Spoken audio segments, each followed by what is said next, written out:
Holodeck 3 program is reinstated. Open sesame! Commander Klingon vessel. We are energizing transporter beam. Now. One, engage!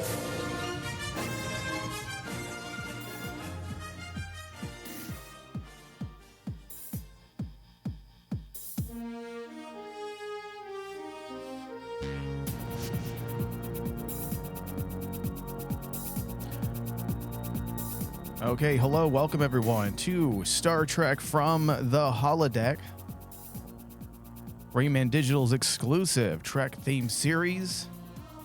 If you're new to our podcast, you can find all of our shows past, present, and in the future wherever you listen to podcasts. Just search From the Holodeck.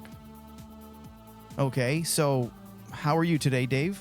I am fantastic. I'm actually feeling good that we are here getting our final season of Discovery started. Yeah. So we've returned from a very long hiatus. Very long. A much needed hiatus. We were very busy the past year with a lot of Star Trek shows and a lot of content that we had put out both for free and over on our Patreon page. But as I promised to our loyal listeners, not, or maybe listener for all I know. Maybe it's just one really excited fan of our show. It's that one Discovery fan that basically is spearheading the fan base. We're like the only Star Trek podcast that likes Discovery, it seems like. So, and there's only one Star Trek fan that seems to like Star Trek Discovery. Hey, never say we don't do our part for the Star Trek fandom. Exactly. So we've returned in order to send Discovery off into, Star Trek history with this final season. We started doing this show, if you remember, we started doing this show several months before Discovery aired its first season, and we had even put together this podcast in large part to celebrate Trek's return to television. Yep. So our show has paralleled Discovery since 2017. Now, we were doing things prior to that, like I said, but we knew Discovery was just around the corner when we had started our show. That was the reason why we started the show. Oh, yeah. I know Discovery has been a point of debate and has been a divisive series for a lot of Trek fans. However, that's bound to happen when you have a show that wanted to take risks like Discovery has. It also suffered a bit from indecisive management and eventually strained out by season 3 when it found its own identity and it no longer relied on past iterations of Trek exclusively for its plot and narrative. This series will be, in my opinion, David, it will be fertile ground in years to come because it has way more to offer in the way of the socio-political than any of the newer Kurtzman era Trek. Oh, yeah, because the one thing that I will always give Discovery is this series will go down as the one series that always tried to push the envelope in regards to Star Trek. And even politically, if you look at Strange New Worlds, they're not really doing much politically. Certainly, they're making those much-needed nods. But they're making small steps. Deep Space Nine, Voyager, TNG, and Discovery make broad strokes when it comes to dissecting and, I guess, presenting social commentary of sorts to listeners. So that, I believe, will be missed. At least I will miss that. But in the future, David, that's my point is that when historians, film theorists go back and start digging through the archives of Star Trek, there's going to be a lot more there for Discovery, or I should say in the way of Discovery for these scholars and film theorists to dig through. Oh, absolutely. Because people have actually, ever since Discovery made the announcement that this will be their final season, Star Trek fans now are comparing Discovery to other series, and people are comparing those trolls out there saying, "Oh, it's the worst series of all time, worse than Enterprise." But if you compare Enterprise and Discovery really has a lot of ground that it covered. More so that basically, just like what you said, us fans will be able to look back at Discovery and all their seasons and pull things out of it. Yeah. And that's not to say I don't want people to think I'm shitting on the new stuff, Picard and Strange New Worlds, because, they have also, like I said, done their part in ways of social commentary and dissecting the problems in society. But intellectually speaking, Discovery has more to offer scholars and film historians to sift through other than the two so far. Oh, yeah, absolutely. Because to me, and I agree with you, I'm not saying anything bad about Strange New Worlds or Picard. No, not at all. I've enjoyed all of a lot of pretty much everything Star Trek has given us these past years. But what I will say is the difference between Discovery, Strange New Worlds, and Picard, to me, Picard and Strange New Worlds were a safe bet. I always look at them as basically, that is comfort food. That's basically something a fan can fall back on. You can turn it on, leave it on, and just enjoy the ride. Discovery is the one that makes you think. A lot of like the stuff they do in Discovery that I really do appreciate is they're not afraid to tackle narratives or story arcs that some other shows would absolutely treat like the Black Plague and just run away from. I think in a lot of ways, David, and listen, Deep Space Nine is a superior Star Trek series in almost every way. But in a lot of ways, Discovery parallels the rise of Deep Space Nine and what it has to offer in the ways of socio-political text. Now, Deep Space Nine is a better example of how you write a very tight series. But Discovery also went into that similar territory that created a divisive spirit amongst many Star Trek fans because they were attempting to do what Deep Space Nine did, offer something different. Yes. And by doing that, when you're a part of a very large IP with a very big, extensive history, taking risks sometimes doesn't always work well. It doesn't always work well for the large bulk of the hardcore elite fans because, let's be honest, many of us, we like what we like, and oftentimes we want what we like.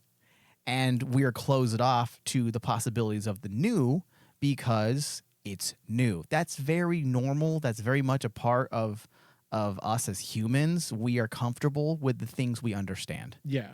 And the thing is that I've noticed too is kind of like Discovery out of all the other shows has created discussion. That's the thing that I really do appreciate. Looking back at Discovery, you may not agree also some with shootouts. There's been some people have done some drive-bys. Yes, and that has been a lot of people have been doing drive-bys on this show. And David, but let's also remind people that this isn't just Discovery that did this.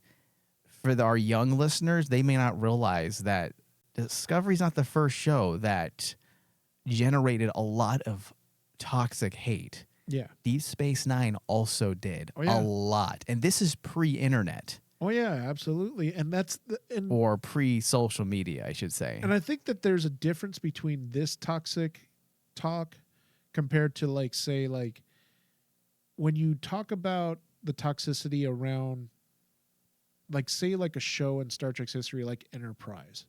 Yeah. There's different toxicity.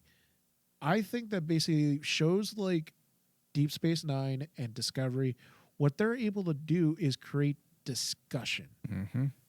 Enterprise, as much as I enjoyed Enterprise, I also understand that Enterprise just created a toxic attitude towards Star Trek. It's just the time that it came out. The time it came out, it was poor timing and it was poor. People were losing interest in the Star Trek shows. Yeah. It was behind the eight ball. Mm-hmm. So that type of toxic behavior can kill a franchise. But this type of toxic, where it basically creates a discussion, is able to push a franchise forward. I mean, some of the concepts from Deep Space Nine have carried on more so than some of the concepts brought up in TNG. Yep. And if I was Ira Stephen Burr, I'd be so fucking annoyed. Oh yeah. A part of me would be happy, but also part of me would be like, thanks guys for giving me zero fucking credit on nothing, not even a shout out. Well, do you realize that is the one thing I cracked up at looking after watching the famous documentary of Yeah. What We Left Behind, and Ira Stephen Burr just basically takes it on the chin and basically says, "I'm glad that there's still a fan base." But I mean, a lot of those guys still harbor ill will. Even Picard's third season, the best season of Picard, was built on the back of Deep Space Nine. Deep Space Nine, yeah. Do you realize that? Like the storyline for Star Trek for Picard season 3 was a continuation of not even a TNG concept. Yeah. It was a concept of Deep Space Nine. Mm-hmm. Even the Mirrorverse stuff. Deep Space Nine. You had the Mirrorverse episode, yes, from the original series, but it was not what it ended up becoming. What made it what it became was Deep Space Nine. Enterprise then took those nods and ran with it. Discovery took those nods and ran with it. So it's always Deep Space Nine. Always. When you look at some of the greatest ideas, Voyager is built off of Deep Space Nine and TNG a bit because of the Maquis. Yes. So, all right. So let's start with our official discussion here now that we got through the excitement and the celebratory talk. All right. So synopsis for this episode titled Red Directive. Captain Burnham and USS Discovery are sent to retrieve a mysterious artifact hidden inside a 800-year-old Romulan vessel, but find that they're not the only ones on the hunt. Meanwhile, Saru is offered the position of a lifetime. The first thing I noticed from the very beginning was the difference in tone. The series has seemingly, David, shifted, and this is something you and I have talked about, just continually throughout the last couple years. The series has shifted the vibe of the show. This will now be the third time. Yeah. In its short 5-year run. And we will see if this tonal shift, in fact, will pay off by the end. Traditionally, David, I'm not the biggest fan of these types of habits because tonal shifts are typically marks of an indecisive writing room. But I will reserve my judgment until we get to the end. Yes. Because I did like the episode quite a bit, but it was a stark contrast. Oh, yeah. That's what I took apart as well, is like, this did not feel, the first episode of Discovery's last season didn't start as the atypical Discovery episode. You didn't even get like the quote unquote intro monologue that they did all last season with Burnham talking in the captain's log type of monologue. Here you get like almost like a Strange New Worlds, like action right away. Yeah. Bang, it just happens. And then here's a flashback. We'll cut to a flashback to explain how we got here. And it definitely took me off guard. But in a lot of ways, after I watched the episode, I started seeing this tonal shift as if they tie this tonal shift with the growth of this crew. Like, Burnham started this as a very hesitant, not sure of herself type of captain personality. Mm-hmm. Here, we get right out of the gates that Burnham is this action, swashbuckling type of captain now. She will jump into the fire. She's earning her captain's badge at this point. And she's entering the maturity that we expect out of a captain, like Captain Kirk and Captain Picard, who, you're the leader of the ship. You are supposed to take actual, hold of everything now. I'm wondering, it would be an interesting project to perform, but I think this is the only Star Trek show where the tone of the series itself matches the tone of the lead. Yes. So, for example, the beginning, dark, existential, Mysterious. loss, Lost. that all matches Burnham. The second season, same thing. Her relationship with Spock, fleshing that out, them having to say goodbye. It's an end of an era. There's a bits of melodrama there. You go into season 3, Burnham's now dealing with the loss of her family, Spock, that she won't see. And, also Giorgio, gone out of her life. Yep. So it all works with how the character's supposed to be feeling. And I do like that when TV shows do that. But again, I don't think we'll be able to fully judge whether or not that was a good thing to do until years down the road. When we go back and do our rewatches and see, well, okay, now that we've created some distance, does this actually work or does it hinder the show? Now, to your point, one reason why season 3's tonal shift, this is my justification for it, because as I was saying, the tone of the series itself matches our protagonist's mood. Well, then a lot has changed over the last several years. She's more confident. She's more secure. She's in command. She's not dealing with immediate loss. Yeah. So her mood would probably be a lot lighter. So that would then justify the tonal shift for season 5. So in that respect, it does work. But again, it's one of those things that you're not going to be able to fully judge until, in my opinion, either by the end or years later down the road. Yeah. Okay, so interestingly, this episode was more or less an episode designed to sort and situate. Michelle Paradise, the showrunner herself, did not waste a lot of time and really just catapulted, as you had mentioned, David, the audience right into the action.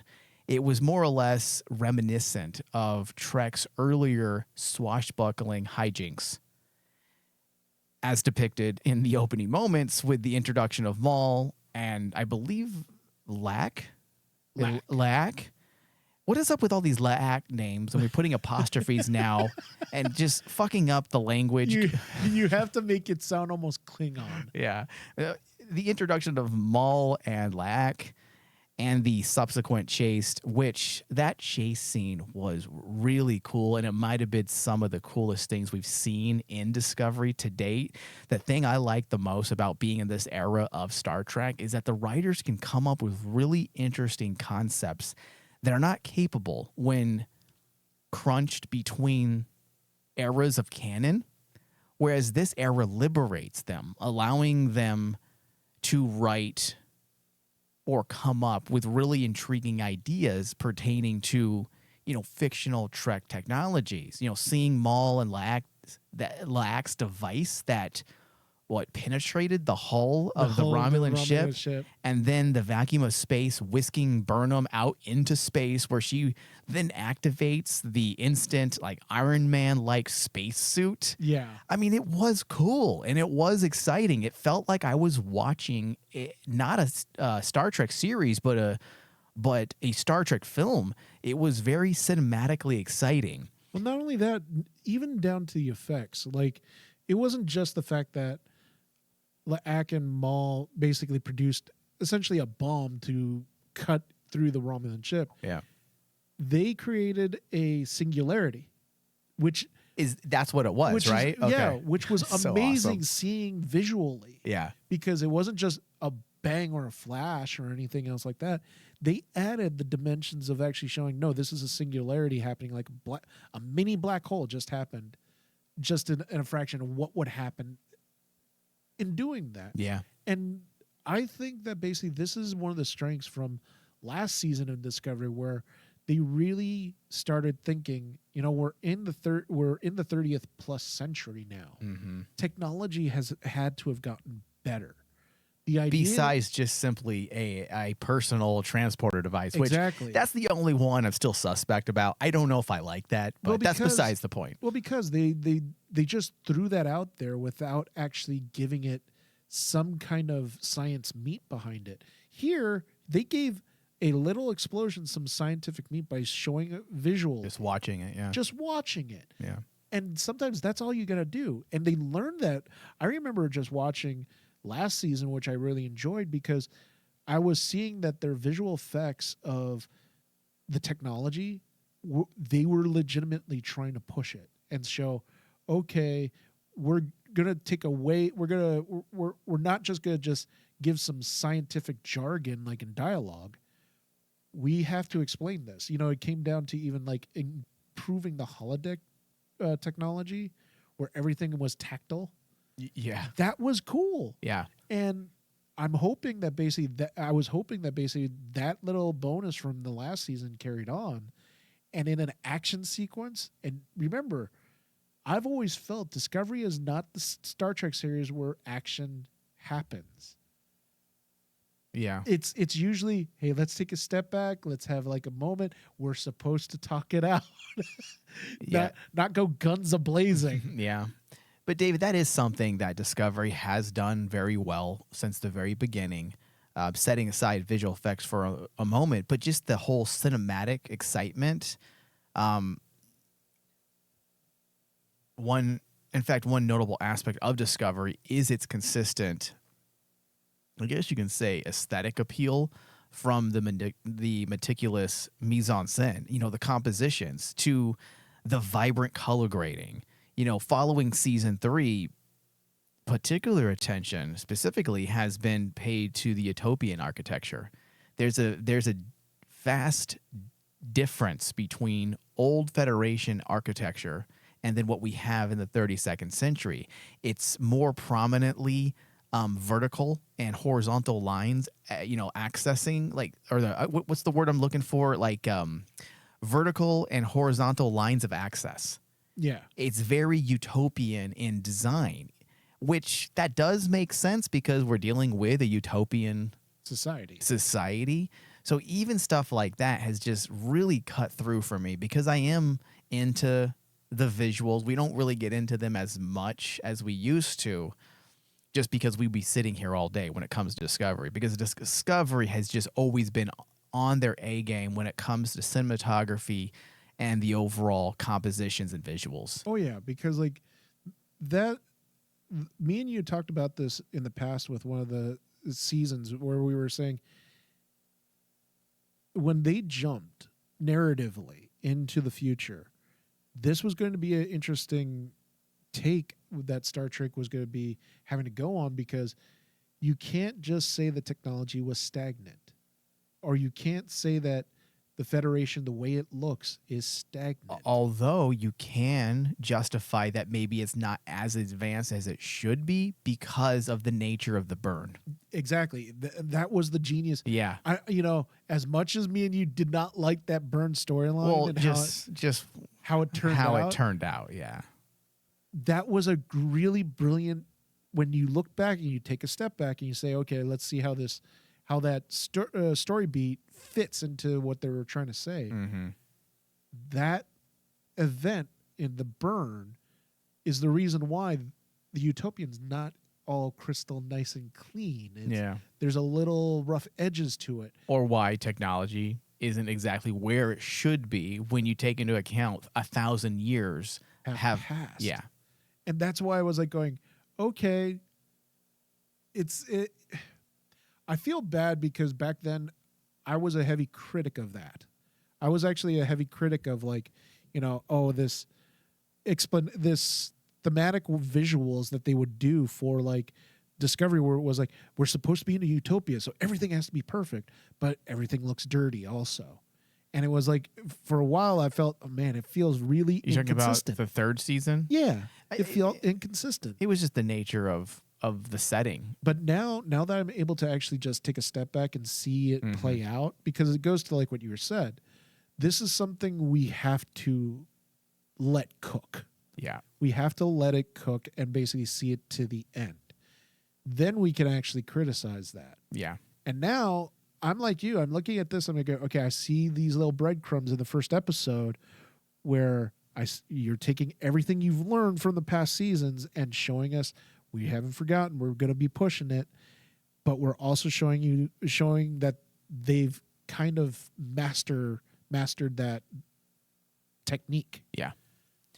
Okay, so Dave, switching gears just a bit here.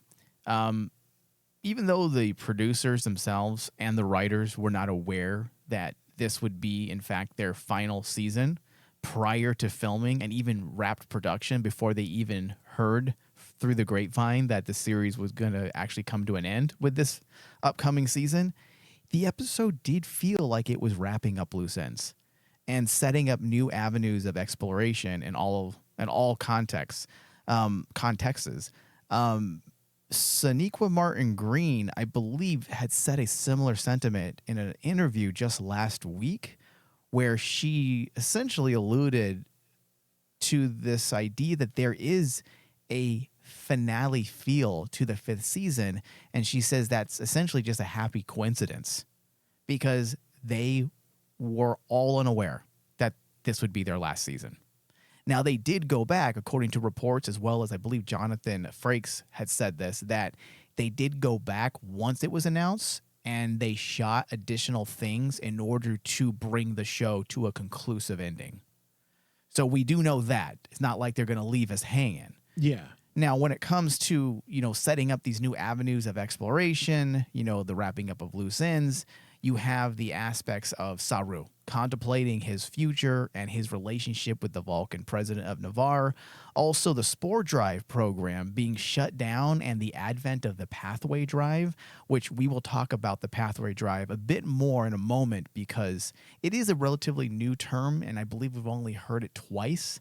Last season, I believe, was the first time we heard about it, and then, of course, it was front and center in the premiere episode for this season. Now, the mytharc of the season, at least, seems to be is the inclusion of an idea that was introduced in Star Trek: The Next Generation. A very controversial. Yeah. We've actually talked about this a few times through the years because it was a major idea that changed the perception of Star Trek canon and was highly divisive amongst certain religious groups because of the nature of what was being explored. And it was this introduction of a species of aliens known as the progenitors, who essentially sowed the seeds of all humanoid life in the known universe. Yes, in the Alpha Quadrant.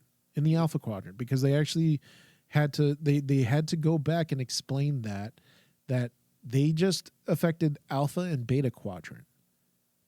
Outside of like the Delta Quadrant, no one knows. Are we sure about that? Yes, because I had to actually look this up because I was really excited that Discovery would bring this up because this is one of the story beats in TNG that influenced me outside of Star Trek, where it was like the philosophy of the gods we know are not really gods. I loved that. I love the fact that basically bringing in the questioning religion is just fun to me. Yeah. and like when it came down to that story beat where it was like, introducing the progenitors as this alien race that came from a far quadrant, came into the Alpha Quadrant through the Beta Quadrant, and coming to realize that there was no life within our quadrants that was humanoid, like alien life. So what they ended up doing was seeding their DNA throughout the system to see what would happen. Yeah. And letting evolution take its effect.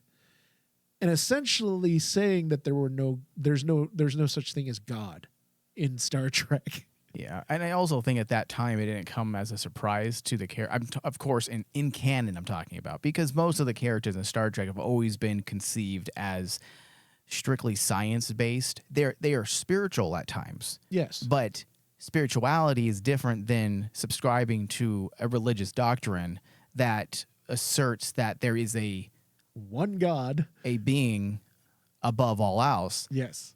So when they took that stance, in canon, it really didn't do much for the people. They're like, okay, this is part of our evolution. All right. Now, it was a big deal to find out that all of the major species in the quadrant, the alpha quadrant, you are correct, I looked it up.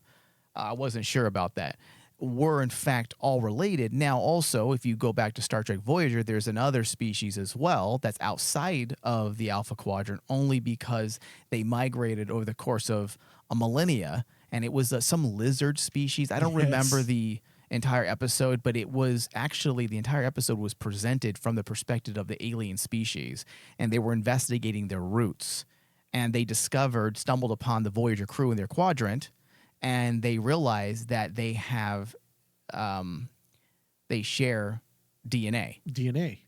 And their origins of life originate. They have the same genetic markers. That's the terminology I was looking for. They have the same genetic markers.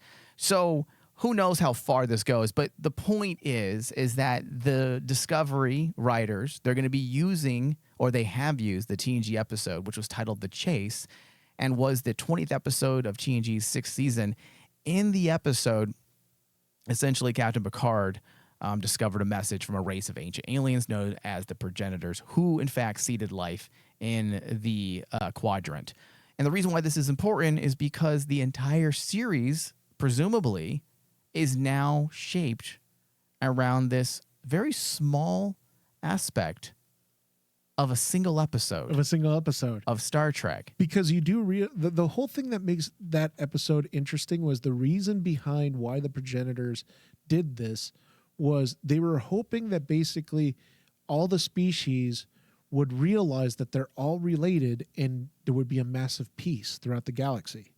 There would be like peace between the races because everyone would realize, hey, we're all the same, essentially the same race. In a lot of ways, it was an allegory for what Roddenberry was doing with Star Trek. The idea of Star Trek was this vision of unity. That all of humankind would unite together one day for the sake of science, exploration, and the advancement of the human mind condition. And when you look at the nature of these progenitors, that's what they are. They're an allegory for Roddenberry and his vision. And when you look at Discovery as a whole, what is Discovery's theme? Discovery's theme is to actually create that unity, to quote unquote break social barriers. And I'll break social barriers with Burnham. Oh, I would. Like, what's up, Burnham? So. I've already stated that majority of the cast I would break social barriers constantly. Listen, day one, if I was a showrunner there, I'd be fired for a Me Too violation. Dude, I kept looking. I'm like, all right, guys, it's time. I'm going to do a Justin Timberlake. It's trying to bring the sexy back to Star Trek. You're fired. I'm talking about the writers who have no. You know what? I'm not going to get negative. Never mind. Don't get negative. But the funniest thing by far was the Tilly scene with her being drunk and talking to the guy. I kept thinking to myself, dude, just take her and ram her into that bed. No, that's not how things are done anymore. Men are not allowed to be aggressive lovers. Okay, They got to be. How dare you, potty mouth? I kept thinking, I don't think he has a penis. Oh, David, that is very transphobic. He's not going to hit on her right there. You kidding me? Are you like a pervert Sebastian from Little Mermaid? You're like, go ahead and fuck the girl. Fuck the girl. Yes, yes, I was Sebastian in that scene. You know you want to. Tilly sitting across the way. Her titties bounce and sway. Oh, there's no doubt about it. I'm going to delete all of this. That is disgusting and completely off tune. No. It belongs here because we're talking about Discovery. Okay. All right. So bringing it back, this entire aspect with the progenitor does appear to be the foundation of the season moving forward, and the implications of which was brought to a head in the waning moments of the episode. Why is it so dangerous? Why is it so important? Why was it treated so secretive? And essentially because the journal that was discovered that they were going after, that was aboard the Romulan vessel, contains the location of the machinery that the progenitors used to create life, which one can assume could be used much like the Genesis device There you go. as a weapon. Discovery executive producers Alex Kurtzman and Michelle Paradise have been quite open about the focus of the fifth season, the fifth and final season, where I believe they told a recent blog site, I believe it was Den of Geek, that Burnham and crew will be on a quest, but by tying the object of the quest to the chase, the goal becomes more than a mere MacGuffin. So it isn't simply something to push the plot forward. Because I was a little nervous about that. You know, I'm not a big fan of like plot gimmicks. Yeah. Especially with Star Trek. Star Trek has never fucked around with plot gimmicks. No. They've always been about just fully developing a narrative. They didn't need gimmicks because they had writing skills to keep audiences entertained, to flesh out characters, to keep people coming back. When TV shows in this modern era resort to gimmicks, which a lot of them do, it's simply because they are not confident in their ability to write an episode from week to week or episode to episode. So that's good to hear. That is something I was nervous about, or I should say that was something I was nervous about when they first introduced the progenitor. After I got excited, of course, as a Star Trek nerd, I was like, oh, this is really cool. They're going to tie in this episode. Then I started thinking about it. And of course, from the critic side of things, I was getting a bit nervous because I had assumed, or at least thought, that it would in fact just be some gimmick to tie things or people to Picard, because we know Discovery has floundered a bit when it comes to the cry of a particular child, Star Trek audiences.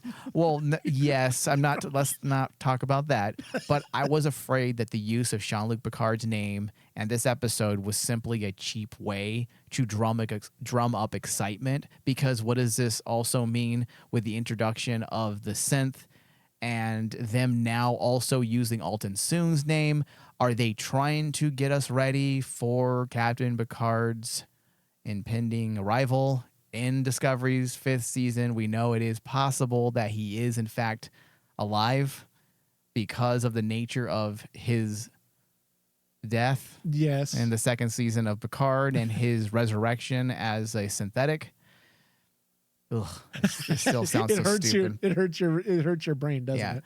And I know they had said that, it would age and die like a regular human body. But of course, we know that was not the case. Yeah. It's a narrative MacGuffin that they're going to use to try to bring in Picard. Now, I'm not saying that's what they're doing, but it did seem like that at first. But then after doing my research and looking for things that Kurtzman and Paradise were talking about pertaining to the promotion of this upcoming season, it's more deeply connected to the series itself rather than relying on nostalgia and then using nostalgia later down the road to drum up excitement and, headlines. Well, using this storyline and then throwing it around like those narrative beats, like what you said, like Project Genesis and Soong's name, and using the synth technology, it adds gravity to.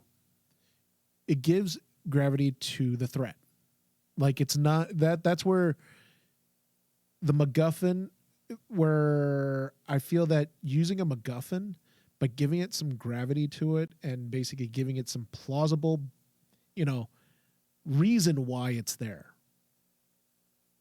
Suddenly the MacGuffin doesn't become a MacGuffin anymore, and it's an honest to God narrative beat. Yeah. And that's why when I look at it, I was like you. When they threw around the progenitor thing, I'm like, oh, God, you have to explain why this is important. And when you throw in things like the Genesis and you realize that, progenitor's technology was essentially the Genesis device. But the problem with Genesis was, as all us Star Trek fans know, it wasn't sustainable. The entire, when Genesis would go off, the planet would only survive for like 7 days. The progenitor devices lasted forever.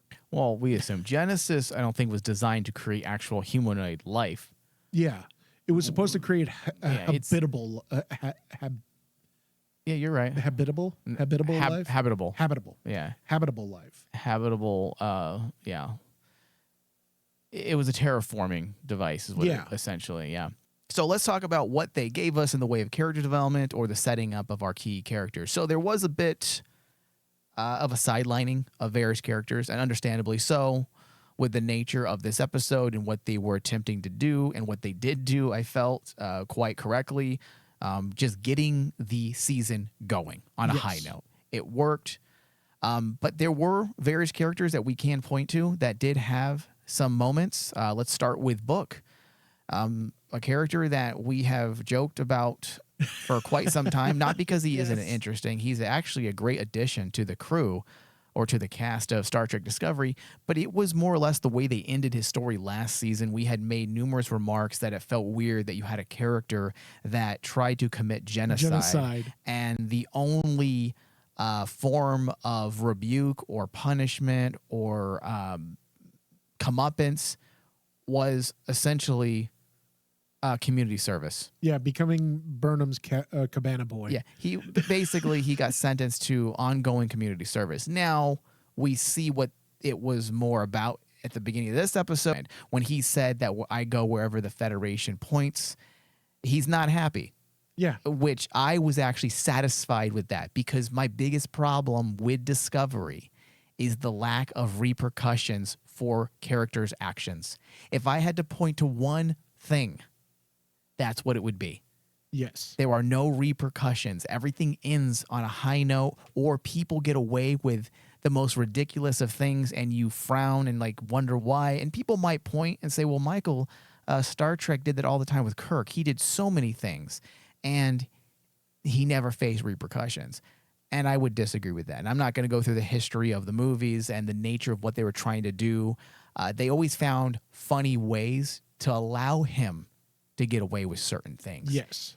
So I'm not saying he must get away with things, or meaning Book, but at least give us a little more other than, oh, it's okay, because it came off as simply a slap on the wrist at the end of last season. Now we see there's more gravity and weight to his punishment for what he did. Because essentially his personal freedom has been taken away. Correct.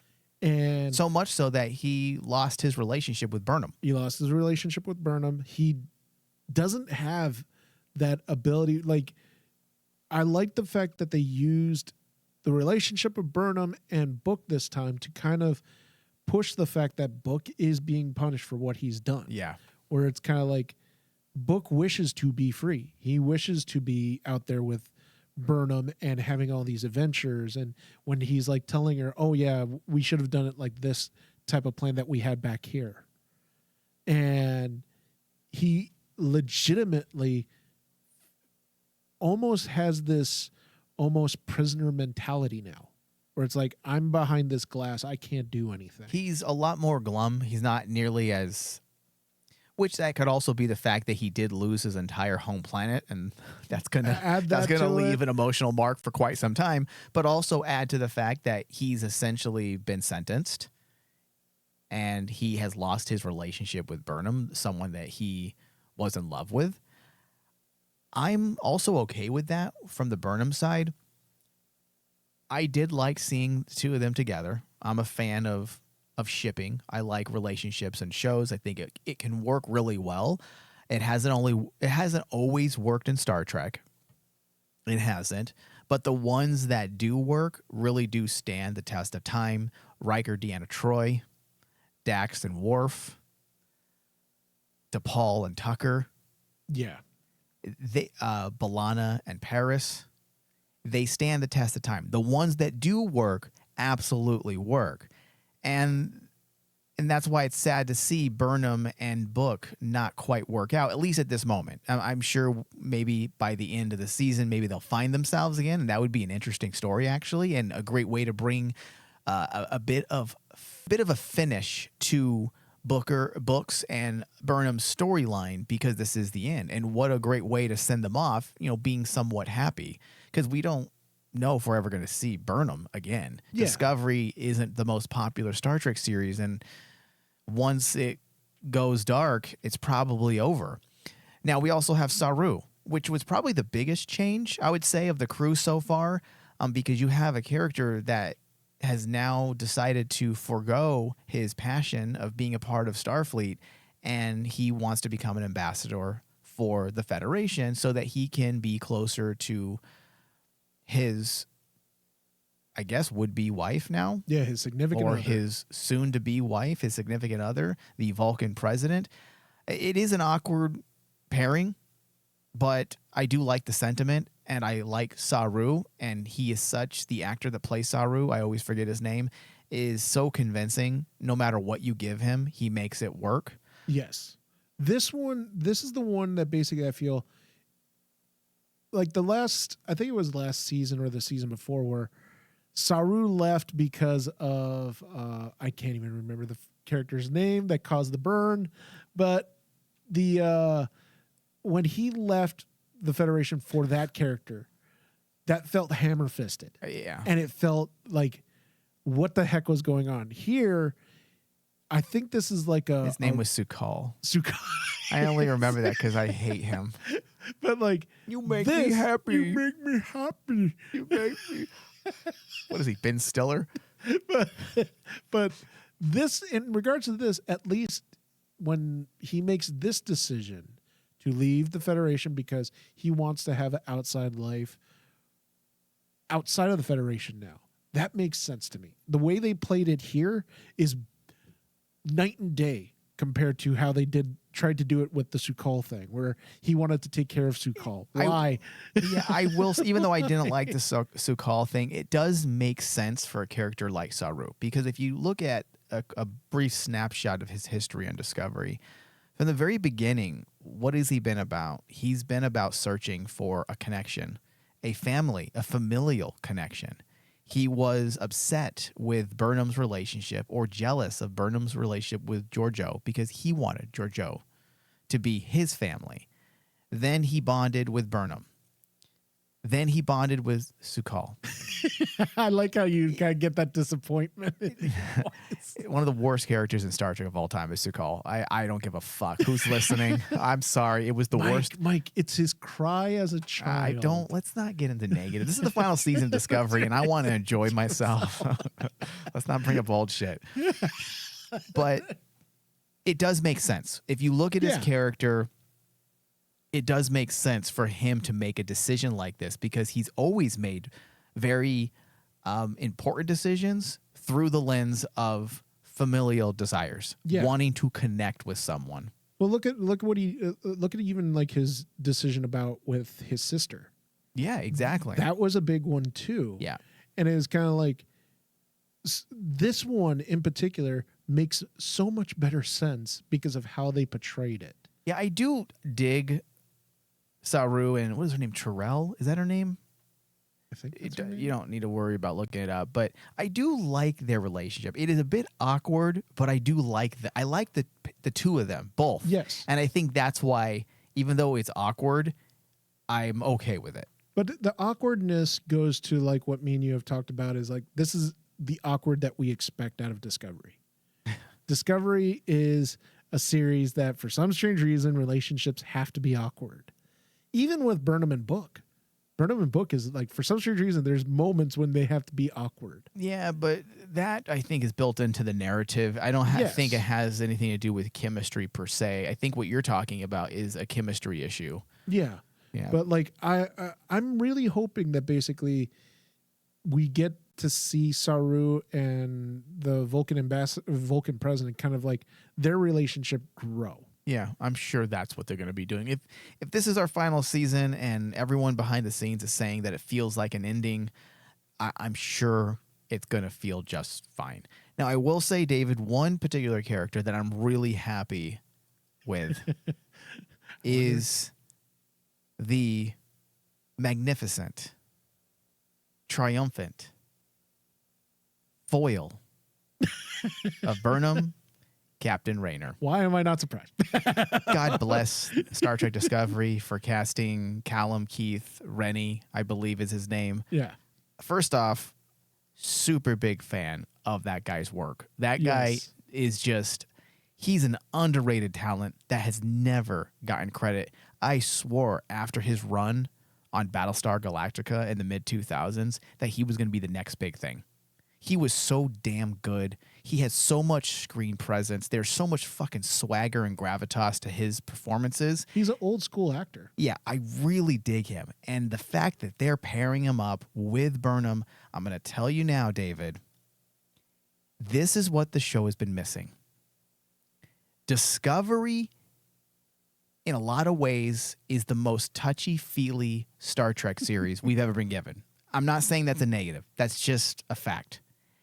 Voyager veered into that area because of the nature of that series being isolated on their own, cut off from everyone. They were the only family they had. So them doing that and that real, but even that show wasn't touchy-feely. It was more intimate, not a lot of professionalism sometimes between the crews because it was also their home and their family.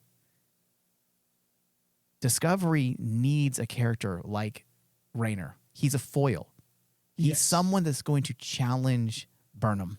He's what's missing from Burnham. He is an ingredient that's been missing. We need someone to challenge Burnham who's not touchy-feely. That's not all about her.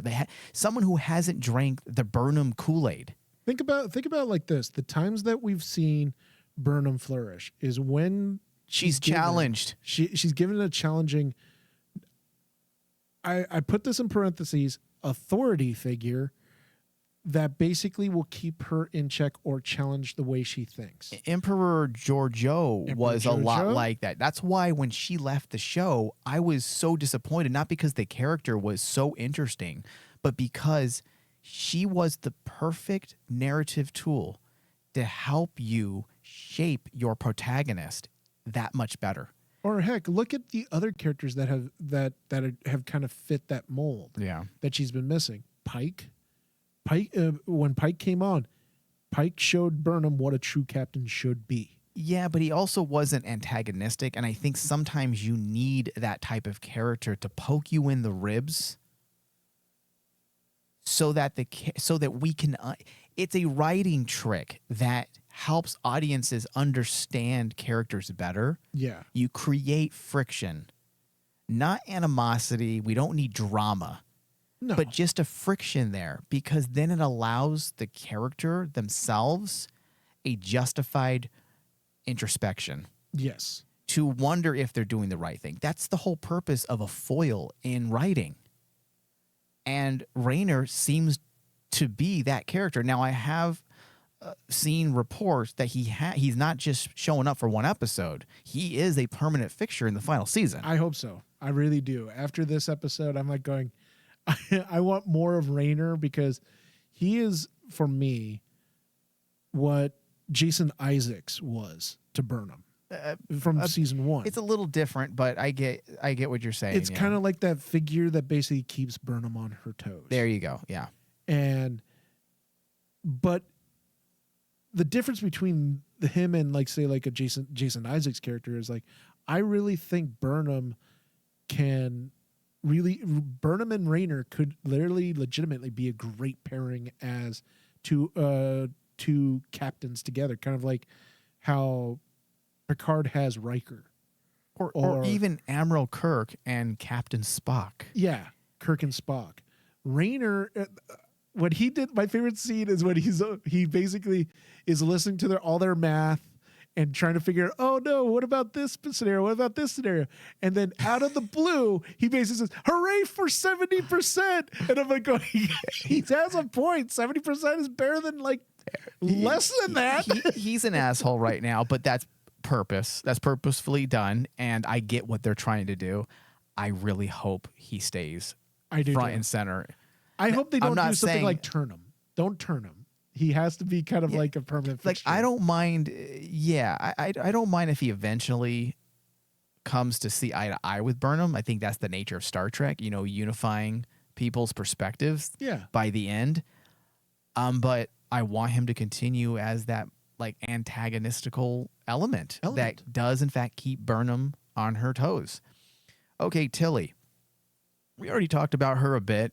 But wait, did we talk? Or was that our pre-show? I think that was our pre-show. I think that was our pre-show. So Tilly they found a creative way to bring Tilly back into the show. I know they removed her for most of season 4 because of the character aspect that they built in. Halfway through season 4, where Tilly essentially decides that the Captainship is not for her. Yeah, becoming the captain or becoming a captain is not really her thing. The command trek is something possibly that is not something that is aligned with her goals any longer, and she realized that her true passion was teaching over at the newly reopened Starfleet Academy. And a lot of us had figured, okay, well, this means that she's being taken out of this show and she will be the lead for Starfleet Academy when that comes out, which is in fact a direct spinoff of Star Trek Discovery. That remains to be seen. We get into detail about that during our recent pre-show over on Patreon. You can go to patreon.com/RainmanDigital and subscribe to gain access to that discussion. We go into great detail about Tilly and where her future may or may not be when it comes to Star Trek. But it does seem like that they found a creative way to keep Tilly's involvement, Mary Wiseman's character, involved in the rest of the season. And I want that, because Mary Wiseman's Tilly has been one of the wonderful delights of this series. Yes. She's been consistently entertaining, and not to have her in the final season would feel strange. Would feel really off. Yeah, so I'm glad they're bringing her back, and apparently she will be here for the rest of the season. And then we have Kovich. Who, dude, Kovich is like, last season, Kovich became like my favorite character. Not just because, like he's portrayed by one of my favorite, filmmaking icons, but but like the whole idea of Kovich is also kind of like Rayner. He brings that element that keeps the Discovery crew on their toes. The one thing I love about Kovich is kind of like he almost brings almost like a parallel mirror to the optimistic viewpoint of the Discovery crew, where math wins all and hooray for science. He is strictly a man of science. Yes. His religion is science. Yeah. His stoic demeanor comes from a place of science. This man is a serious individual. I find him very interesting. Yeah. And I think part of that interest, though, is the mystique that surrounds the character. We don't know anything about him, and I don't think that's a writing error. That's purposely done. And I'm hoping we find out something big about him before this season comes to an end. Like, I believe the rumor for years now, since he was introduced, has been that he's the real leader of Section 31. Oh, dude. Ever since we covered it, there have been some outlandish but fun rumors about Kovich. I think the one rumor I read online was like he's apparently like a version of the Guardian of Forever. Oh, dude, I don't. And it would make sense if they do it right. It could be interesting. Anything could work with this character because of how much mystique they've sewed into the character's DNA at this point. Yeah. I mean, all we know about him is that he's some scientist doctor for the Federation. And he's not even a member of Starfleet. Yeah, and he's just obsessed with, I don't know, solving the mysteries of the universe. He was, I think they said that he was an expert in the alternate realities. I believe, don't quote me on that, but I believe that's how they introduced him originally in season 3. Yeah. So Kovich was front and center this episode. I'm hoping they bring him back. I hope it's a recurring. All right, so let's talk about the pathway drive before we close out. It's a relatively new Star Trek concept. The pathway drive was an experimental experimental faster than light propulsion system developed by the United Federation of Planets in the late 32nd century to lessen their dependence on dilithium in 3190. The prototype pathway drive was to be installed in the USS Voyager for testing. Yes. And the newly inaugurated Federation president was evaluating candidates for the captaincy. And then we saw that last season. In 3191, the Federation opted to pursue the pathway drive over the spore drive. That year, Captain Rayner I'm not going to get into spoilers. Yeah, because it don't looks go like into there's spoilers spoilers. there. There's spoilers. So, right there. so that's the background. It's only been mentioned twice in Star Trek Discovery. Well, I especially like how it was used in this, where it's not just the throwaway line, but also it helped characters' narratives. Like the one thing that I took out of this episode that I actually like was Stamets. Like the fact that basically Stamets, his character arc now is about legacy. He's worried that basically, all of his work on the Spore Drive is getting tossed aside for the Pathway Drive. Yeah. And Well, they got to get the Spore Drive's too easy. yeah, Do you remember I said this? I think narratively, yeah, they have when to. when Discovery first premiered, I remember you and I discussed the Spore Drive at great lengths. It's a really cool concept. I know Fantastic, some yeah. people shitted on it and said that the whole mycelial network was stupid, but read about spores and fungus and the idea of this interconnected vast mycelial network is literally based on what is underneath our feet while we're talking right now. Yes. Fungus is interconnected, and there was a recent study that was done by someone that was following up on the work of the scientist Stamets, which is the character in Star Trek is named after the scientist who has pushed these theories forward when it comes to the mycelial network. There was a recent report that they believe fungus is far more alive and possibly conscious because of the way it interacts with each other. Yes. So it's not a stupid idea. It's not a an stupid amazing idea, but that's besides the point. I had said the Spore Drive is cool, but it is a slippery slope. And I said before the show ends, they're going to have to find a way to get rid of it. Yes. It makes traveling the stars far too easy. Oh yeah, it beats warp drive technology. It takes away everything that's cool about the exploration of space. You just can't do it outside of the confines of a season or a run of a Star Trek series like Discovery. It's worked. They've made it work so far every season. But now that the show's coming to an end, I feel like it's time to put it away.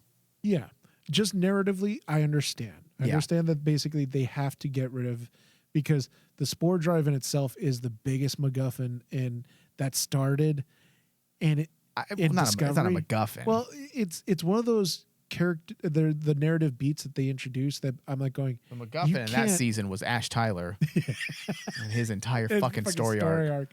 But like with the Spore Drive, it is a very dangerous narrative tool for Star Trek, because you start questioning the science at that point, and not the science behind the Spore Drive, but how the science interacts with the universe. Right. Like you start questioning, well, if they had Spore Drive technology, why did they not use it during this time and this time and this time?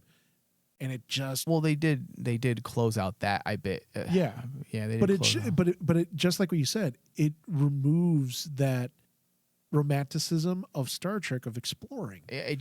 Why in the Correct, world would yeah. we want to explore if all we have to do is use the mycelial network and just in a brief second we're there? Yeah. It Correct. kind of ruins the whole idea behind Star Trek. Yeah. And that's why I was like going, I understand why they have to remove it, but I also want them to remove it not in a kind of like a we're going to sweep it under the rug. Have it make sense for some character. Well, I Use do- it as a character narrative. Right. And I do hope they give us a little bit more on why they have chosen to go with the Pathway Drive over the Spore Drive. I hope this isn't the only bit we hear. Like, all right, guys, they're going to be closing shop down. down. And then here we are waiting the rest of the season for some additional